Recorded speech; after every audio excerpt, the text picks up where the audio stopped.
பாண்டிச்சேரிக்கு trip plan பண்றீங்களா? உங்க பாண்டிச்சேரியில ஃப்ரெண்ட்ஸ் அண்ட் ஃபேமிலியோட வந்து ஸ்டே பண்றதுக்கு ஒரு பிரீமியமான லக்ஸரி வில்லா தான் நம்ம Yash villa. Group stay, couple ஸ்டேக்கு ஏத்த மாதிரி இருக்க இந்த 3 BHK வில்லால இருக்க எல்லா ரூம்ஸ்லயும் ஏசி, டிவி, அட்டாச்ட் பாத்ரூம்னு ஃபுல்லி ஃபர்னிஷ் ஆகி ரொம்ப நீட்டா மெயின்டைன் பண்ணிட்டு இருக்காங்க. தேவைப்பட்டா சமைச்சுக்க கிச்சன்ல எல்லா யூட்டன்சில்ஸும் இருக்கு. அது மட்டும் இல்லங்க, ஆர்டர் பண்ணா homemade food, car and bike ரெண்ட்ஸ்க்கு கூட ரெடி பண்ணி கொடுக்கறாங்க.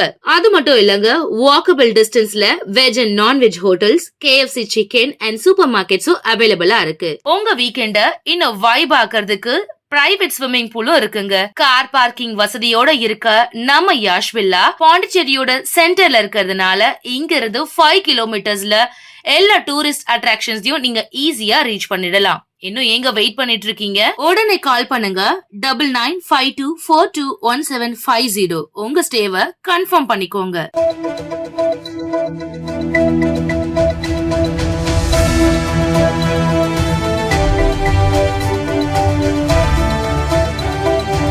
வணக்கம். சக்தி சேனலில் புதுவையின் இன்றைய நிகழ்வுகள். வில்லியனூர் அடுத்த சிவராந்தகம் பேட் பகுதியை சேர்ந்த பரோட்டா மாஸ்டர் தேவா கொலை வழக்கில் சம்பந்தப்பட்ட 3 பேரை வில்லியனூர் போலீசார் கைது செய்து சிறையில் அடைத்தனர். புதுச்சேரி வில்லியனூர் அடுத்த சிவராந்தகம் பகுதியை சேர்ந்த அஞ்சாப்புலியின் மகன் தேவா பரோட்டா மாஸ்டரான இவர் வெளியூரில் தங்கி வேலை செய்து வருகிறார். தொடர் விடுமுறையின் காரணமாக சொந்த ஊரான சிவராந்தகத்திற்கு வந்தார். பின்னர் அவரது நண்பர்களுடன் சேர்ந்து மது அருந்துவதற்காக அரியூர் தனியார் பொறியியல் கல்லூரி பின்புறம் பகுதிக்கு கூட்டாக சேர்ந்து நண்பர்களுடன் மது அருந்திக் கொண்டிருந்த போது தேவாவின் நண்பரான தமிழ் மற்றும் அவரது நண்பர்களுக்குள் மது போதையில் திடீரென ஏற்பட்ட வாய் தகராறில் தமிழ் இரும்பு ராடை எடுத்து தேவாவின் தலையில் அடித்ததில் ரத்த வெள்ளத்தில் மிதந்து சம்பவ இடத்திலேயே உயிரிழந்தார். பின்னர் தமிழ் மற்றும் அவரது நண்பர்கள் ஆதி, ஆகாஷ் ஆகியோர் இருசக்கர வாகனத்தில் தப்பி சென்று விட்டனர். பின்னர் ரத்த வெள்ளத்தில் மிதந்து கிடந்த தேவாவை அவரது நண்பர்கள் மீட்டு கதிர்காமம் அரசு பொது மருத்துவமனைக்கு ஆம்புலன்ஸ் மூலமாக அழைத்து சென்று மருத்துவமனையில் அனுமதித்தனர். பின்னர் மருத்துவர்கள் பரிசோதனை செய்ததில் தேவா ஏற்கனவே இறந்துவிட்டதாக கூறினர். பின்னர் வில்லியனூர் சட்டம் ஒழுங்கு காவல் கண்காணிப்பாளர் சுப்பிரமணியன் உத்தரவின் பேரில் ஆய்வாளர் கலைச்செல்வன் கொலை வழக்காக பதிவு செய்து கொலை செய்த குற்றவாளிகளை உதவி ஆய்வாளர் திருமுருகன் தலைமையிலான குற்றப்பிரிவு காவலர்கள் மற்றும் காவல்துறையினர் தீவிர விசாரணை மேற்கொண்டு சிவராந்தகம் பகுதியை சேர்ந்த குற்றவாளிகளான தமிழ், ஆதி, ஆகாஷ் ஆகிய 3வரையும் அதிரடியாக கைது செய்து வழக்கு பதிந்து மாஜிஸ்ட்ரேட் முன்னிலையில் ஆஜர்படுத்தி காலாப்பட்டு மத்திய சிறையில் அடைத்தனர்.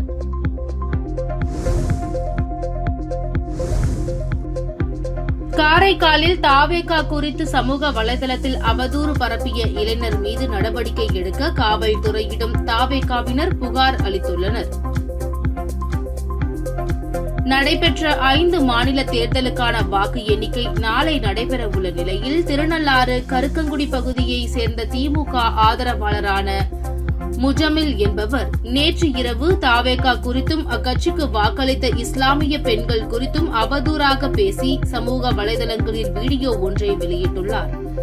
இந்த வீடியோவை வெளியிட்ட முஜமில் மீது வழக்கு பதிவு செய்ய வலியுறுத்தி திருநள்ளாறு காவல் நிலையம் உள்ளிட்ட 5 தொகுதிகளில் உள்ள காவல் நிலையங்கள் மற்றும் மாவட்ட முதுநிலை காவல் கண்காணிப்பாளர் அலுவலகம் ஆகிய இடங்களில் தாவேகாவினர் புகார் அளித்துள்ளனர். புகாரை விசாரித்து உடனடியாக நடவடிக்கை எடுக்க வேண்டும் எனவும் அவர்கள் கோரிக்கை விடுத்துள்ளனர். இதன் மீது நடவடிக்கை எடுக்காத பட்சத்தில் நாளை மறுநாள் மாபெரும் போராட்டங்களை தாவேகா சார்பில் நடத்த உள்ளதாகவும் தெரிவித்துள்ளனர்.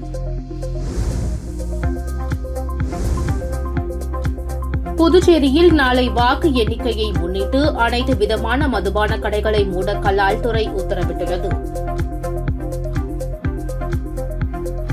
புதுச்சேரி யூனியன் பிரதேசத்தில் உள்ள 30 சட்டசபை தொகுதிகளுக்கான தேர்தல் கடந்த மாதம் 9ஆம் தேதி நடைபெற்ற நிலையில் பெரும் எதிர்பார்ப்புக்கு மத்தியில் நாளை காலை 8 மணிக்கு வாக்கு எண்ணிக்கை தொடங்குகிறது. வாக்கு எண்ணிக்கையை ஒட்டி அசம்பாவிதங்களை தவிர்க்கவும் சட்டம் ஒழுங்கை பராமரிக்கவும் புதுச்சேரி கலால்துறை முக்கிய உத்தரவு பிறப்பித்துள்ளது. அதன்படி நாளை ஒரு நாள் முழுவதும் புதுச்சேரியில் மதுபான கடைகள், ரெஸ்ட்ரோ பார், சாராயம் மற்றும் கள்ளுக்கடைகளை மூட வேண்டும் என்று கலால்துறை சார்பில் தெரிவிக்கப்பட்டுள்ளது. புதுச்சேரியில் நாளை வாக்கு எண்ணிக்கை நடைபெற உள்ள நிலையில் 1000 அரசு ஊழியர்கள் 3000 போலீசார் பாதுகாப்பு பணியில் ஈடுபட உள்ளனர். மேலும் நாளை அனைத்து விதமான மதுபான கடைகளை மூட உத்தரவு பிறப்பிக்கப்பட்டுள்ளது. புதுச்சேரி சட்டமன்ற தேர்தல் கடந்த ஏப்ரல் 9ஆம் தேதி நடந்தது. தேர்தலில் பதிவான ஓட்டுப்பதிவு இயந்திரங்கள் புதுச்சேரியின் 4 பிராந்தியங்களிலும் 3 அடுக்கு பாதுகாப்புடன் வைக்கப்பட்டுள்ளது. புதுச்சேரியில் 23 தொகுதிகளுக்கான வாக்குப்பதிவு இயந்திரங்கள் லாஸ்பேட்டை மகளிர் பொறியியல் கல்லூரி, தாகூர் கலைக்கல்லூரி, நேரு பாலிடெக்னிக் கல்லூரியில் பாதுகாப்பு அறையில் வைக்கப்பட்டுள்ளது. இதேபோல காரைக்கால் மாவட்டத்தில் 5 தொகுதி வாக்குப்பதிவு இயந்திரங்கள் கருணாநிதி பட்ட மேற்படிப்பு மையத்திலும், மாஹேவில் நேரு அரசு மேல்நிலைப்பள்ளி, ஏனாமில் அரசு கலை கல்லூரியிலும் வைக்கப்பட்டுள்ளது. இந்த மையங்களில் வாக்கு எண்ணிக்கை நாளை காலை 8 மணிக்கு தொடங்குகிறது. வாக்கு எண்ணும் பணியில் 265 கண்காணிப்பாளர்கள், 315 உதவியாளர்கள், 279 பார்வையாளர்கள் என மொத்தம் 859 ஊழியர்கள் பணியில் ஈடுபடுத்தப்பட்டுள்ளனர். நாளை காலை 6:30 மணிக்கு பாதுகாப்பு அறையிலிருந்து வாக்குப்பதிவு இயந்திரங்கள் முகவர்கள் முன்னிலையில் வாக்கு எண்ணும் அறைக்கு கொண்டு வரப்படுகிறது. முதல் கட்டமாக தபால் ஓட்டுகள் 8 மணிக்கு தொடங்குகிறது. 8:30 மணிக்கு வாக்குப்பதிவு எந்திரங்களில் பதிவான வாக்குகள் எண்ணப்படுகிறது. வாக்கு எண்ணிக்கையை ஒட்டி 6 மையங்களிலும் பலத்த போலீஸ் பாதுகாப்பு போடப்பட்டுள்ளது. துணை ராணுவத்தினரும் குவிக்கப்பட்டுள்ளனர். ஒட்டுமொத்தமாக புதுச்சேரியின் 4 பிராந்தியங்களில் 2600 போலீசார் பாதுகாப்பு பணியிலும் அவர்களுக்கு உதவியாக 500 துணை ராணுவத்தினரும் பாதுகாப்பு பணியில் ஈடுபடுத்தப்படுகின்றனர். மேலும் நாளை அனைத்து விதமான மதுபான கடைகளை மூட உத்தரவு பிறப்பிக்கப்பட்டுள்ளது.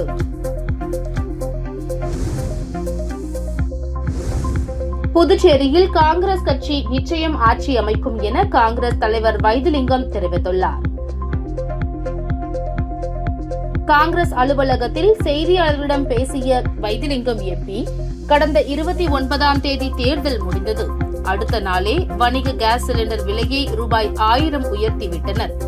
இந்த விலை ஏற்றத்தால் டீ கடை, உணவகம் என அனைத்து இடங்களிலும் உணவு விலை ஏறும். இந்த விலை உயர்வை மத்திய அரசு தடுத்து நிறுத்த வேண்டும். தேர்தல் முடிவு வந்த பிறகு ஓரிரு நாட்களில் மீண்டும் சிலிண்டர் மற்றும் பெட்ரோல், டீசல் விலையும் ஏறும் அபாயம் உள்ளது. எனவே மத்திய அரசு உடனடியாக கேஸ் விலை உயராது என மக்களுக்கு உறுதி அளிக்க வேண்டும். தேர்தலுக்கு பிந்தைய கருத்து கணிப்புகளை நாங்கள் நம்புவதில்லை. புதுச்சேரியில் நிச்சயம் காங்கிரஸ் ஆட்சி அமையும். 22 தொகுதிகளுக்கு மேல் வெற்றி பெறுவோம். கட்சி கட்டுப்பாட்டை மீறி போட்டியிட்டவர்கள் மீது நடவடிக்கை எடுக்கப்பட்டுள்ளது.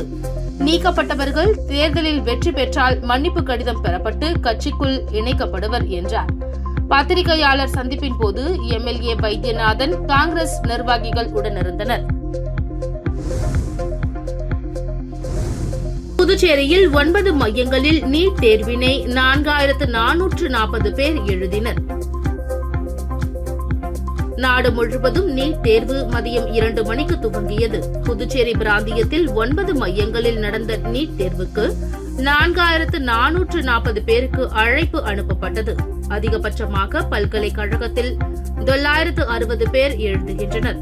தொழில்நுட்ப பல்கலைக்கழகத்தில் 720 பேர், ஜிப்மர் கேந்திர வித்யாலயா பள்ளியில் 480, காலாப்பட்டு கேந்திர வித்யாலயா பள்ளி 240, நவோதயா வித்யாலயா பள்ளி 240, சின்னதா அரசு பெண்கள் பள்ளியில் 480, திருவள்ளுவர் அரசு பெண்கள் மேல்நிலைப் பள்ளி 480, வில்லியனூர் கண்ணகி அரசு பெண்கள் பள்ளியில் 480, பாரதிதாசன் அரசு பெண்கள் கல்லூரியில் 360 பேர் நீட் தேர்வு எழுதினர். நீட் தேர்வினை ஒட்டி பல்வேறு கட்டுப்பாடுகள் விதிக்கப்பட்டுள்ளன. தேர்வர்கள் அரை கை கொண்ட வெளிர் நிற ஆடைகளை மட்டுமே அணிந்து வர வேண்டும். தேர்வர்கள் தேர்வு மையத்திற்கு முன்கூட்டியே வர வேண்டும். செல்போன்கள், ப்ளூடூத் கருவிகள், இயர்போன்கள், மைக்ரோபோன்கள், பேஜர்கள், கால்குலேட்டர்கள் மற்றும் ஸ்மார்ட் வாட்சுகள் போன்ற எந்த மின்னணு சாதனங்களையும் தேர்வு அறைக்குள் கொண்டு செல்ல அனுமதி இல்லை உட்பட பல்வேறு கட்டுப்பாடுகள் விதிக்கப்பட்டது. பல்வேறு சோதனைகளுக்கு பிறகே தேர்வர்கள் அனுமதிக்கப்பட்டனர். மத்திய பிரதேசத்தில் நடந்த படகு விபத்து எதிரொலியாக புதுச்சேரி கடலோர போலீசார் சுற்றுலா பயணிகள் படகுகளில் திடீர் ஆய்வு நடத்தி கடும் கட்டுப்பாடுகளை விதித்தனர். மத்திய பிரதேசத்தில் ஜபல்பூரில் பார்க்கி அணையில் சுற்றுலா பயணிகள் சென்ற படகு கவிழ்ந்து விபத்துக்குள்ளானது. இந்த விபத்தில் தமிழகத்தை சேர்ந்தவர்கள் உட்பட 10 பேர் உயிரிழந்தனர். இந்த சம்பவம் நாடு முழுவதும் பெரும் அதிர்ச்சியை ஏற்படுத்தியுள்ளது. புதுச்சேரியிலும் அரசு மற்றும் தனியார் நிறுவனம் சார்பில் சுற்றுலா பயணிகள் படகு சவாரிக்கு அழைத்து செல்லப்படுகிறார்கள். சுற்றுலாத்துறை அனுமதியுடன் 150க்கும் மேற்பட்ட படகுகளில் நோனாங்குப்பம், படகு குழாம், பாண்டி மெரினா பகுதிகளில் இருந்து சுற்றுலா பயணிகள் சவாரிக்கு அழைத்து செல்லப்பட்டு வருகிறார்கள்.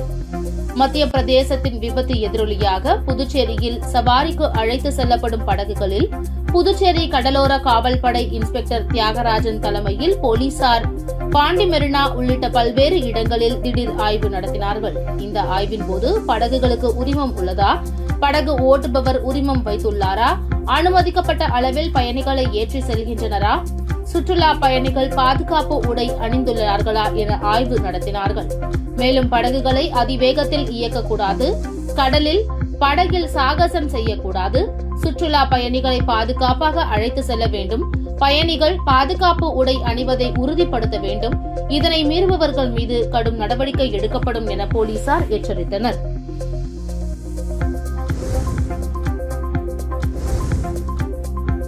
புதுச்சேரியில் இந்தி திணிப்பை கண்டித்து பல கட்ட போராட்டம் நடத்த உள்ளதாக புதுவை தமிழ்ச்சங்கம் அறிவித்துள்ளது.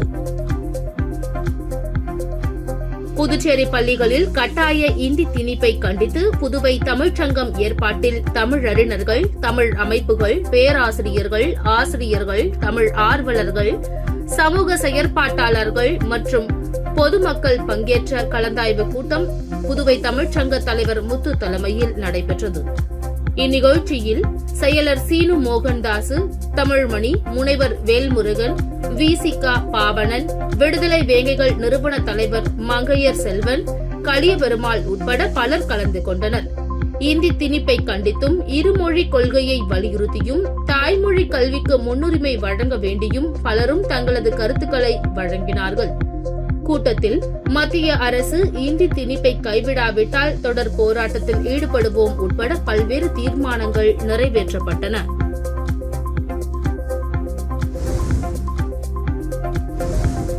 ஓட்டு எண்ணிக்கையை ஒட்டி லாஸ்பேட்டை பகுதிகளில் நாளை போக்குவரத்து மாற்றம் செய்யப்பட்டுள்ளது. இதுகுறித்து புதுச்சேரி போக்குவரத்து சீனியர் எஸ்பி திவ்யா வெளியிட்டுள்ள செய்திக்குறிப்பில், வாக்கு எண்ணிக்கையை முன்னிட்டு லாஸ்பேட்டை பகுதியில் போக்குவரத்து நெரிசலை தவிர்க்க போக்குவரத்து மாற்றங்கள் செய்யப்பட்டுள்ளன.